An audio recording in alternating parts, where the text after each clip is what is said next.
I saw this thing that was, when I got back on Thursday, that was an advertisement on Blasphemous 2 to get a Blasphemous 2 in the Last Faith. I was like, Last Faith, I remember looking at that game. I was like, oh yeah, it's $30. I was like, that's a lot of money for a, sprite-based game. And I was like, reviews are really good. Let me see if there's a Green Man deal. Of course, I bought enough on Green Man that I get like the best deal possible. So I got it for $20 on Green Man. I was like, $20, I can definitely buy this. So I bought The Last Faith, which is more Castlevania than Metroidvania. And more Castlevania than Metroid. And it feels a lot like Castlevania meets Bloodborne, and the reason it, both in setting and in playstyle. So there's no shields. You have a counter, right, which I was used to with Blasphemous's counter is pretty generous too. So I was already pretty used to the counter, but the way that you avoid damage in this is by dodging and by countering and jumping around. And I've got a video of me doing the second boss. But the whole theme of that game is very much like, or the setting and theme is very much like Bloodborne, right? Like it's kind of, it feels 1700s Victorian Gothic, like Bloodborne does, right? Like I'm fighting a werewolf boss. It's the second boss.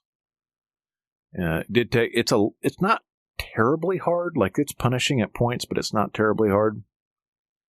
Again, you'll see in the video, again, I'm not fantastic at these games, right? I got this boss in the second attempt. You'll see that I got the cutscene in the video that I'm providing to Jason for this.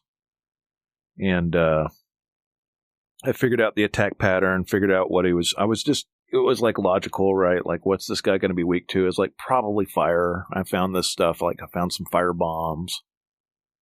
I found a fire coating for my weapon. I'm like going a strength build on my character because the axe seemed really neat.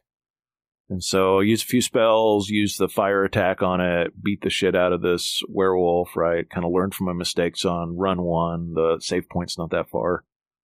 And then, did that. But going back to the Bloodborne comparison, you've got health vials very much like you do in Bloodborne, right? And you farm those off both boxes that you break and you farm them from enemies, right? Like sometimes they'll drop vials. You also can buy those. I was actually just now, before we jumped into this, was trying to figure out who the vendor was, and it was the next person that I unlocked, the next NPC that I ran into, appeared at my little base where everybody is, because of course all of these like games have like a base of operations where NPCs start to move into and they start selling shit, right?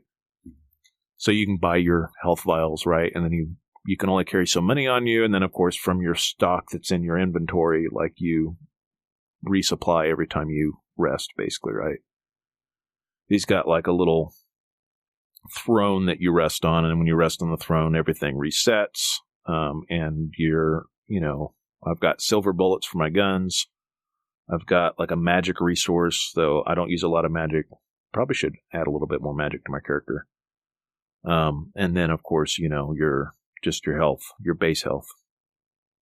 But the game, it is a little bit more obvious than Blasphemous in, like, the quests, because you've got these notes that kind of give you a clue as to where you're supposed to go next. You've got, like, items that you pick up that very obviously, like, I was looking for, what's the next thing I need to do to kind of make progress in this area? And I was like, well, I've got these things, like, 2 different barriers so far. 3 different barriers. 4 different barriers. I've got some areas that have, like, looks like a really high jump or a really long jump, right? I've got these areas that have this block that looks like I need to move it somehow.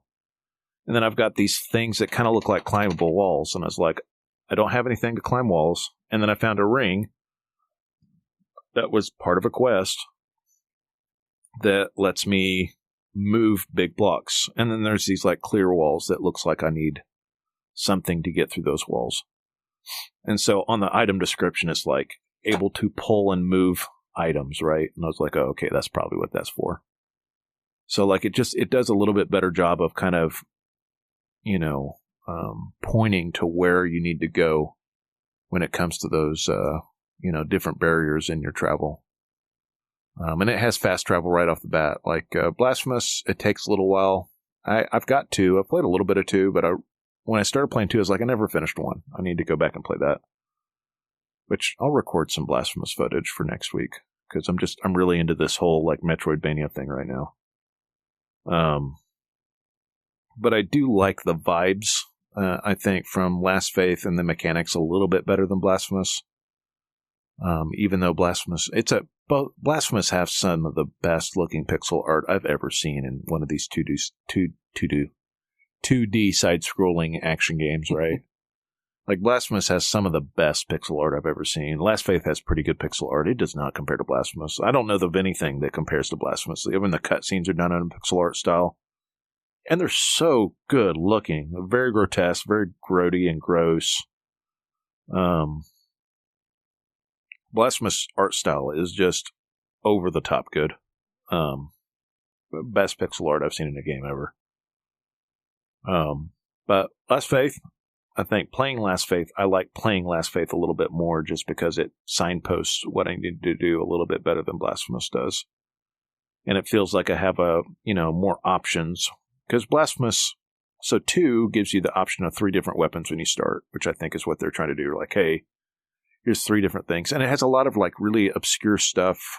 Like you've got these things called mea culpas, which are, I'm trying to think. Those are your unlocks for different tiers with each weapon. And then in 1, it just starts with like one group for that weapon, right? Like the different abilities that you unlock or combos. And then you got your different prayers, which are the different like magic abilities you have. Blasphemous doesn't have like any kind of stamina though. Neither of these games do actually.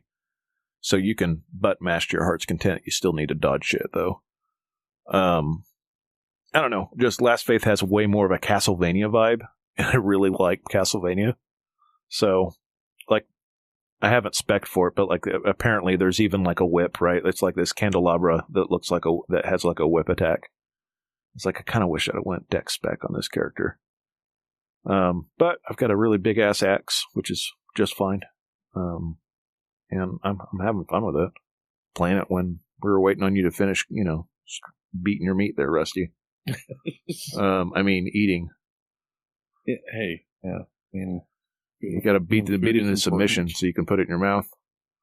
Hey. But yeah, Last Faith is pretty fucking good.